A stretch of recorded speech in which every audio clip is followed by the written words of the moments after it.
Story is The Camel and the Jackal. Once upon a time, a camel and a jackal became friends.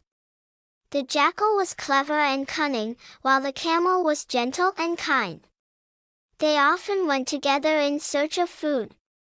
One day, the jackal said, "Friend, across the river, there's a farm full of delicious vegetables.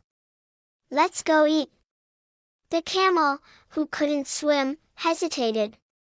"But how will I cross the river?" The jackal replied, "Don't worry.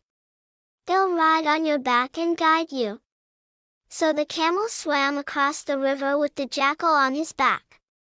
When they reached the other side, they feasted on fresh crops from the farm. After eating, the jackal suddenly began to howl loudly. The camel was alarmed. "Why are you howling? You'll alert the farmers." The jackal grinned mischievously. "I always sing after a good meal.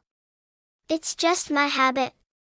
Sure enough, the farmers heard the jackal's howling and came running with sticks. The jackal ran and hid in the bushes, but the poor camel was too slow. The farmers beat him badly before he managed to escape and return to the river. The jackal met him on the bank and said cheerfully, "That was exciting, wasn't it?" The camel said nothing and offered to carry the jackal back across the river. As they reached the middle of the river, the camel stopped and said, "Friend, I have a habit too.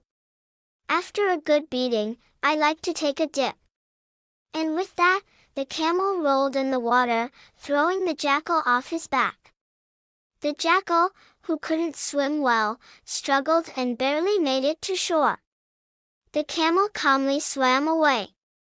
Moral of the story: if you trick others, be prepared to be tricked in return. What you give is what you get. If you liked our story, please encourage us by liking the video and subscribing to the channel. This story created by Fida Afridi.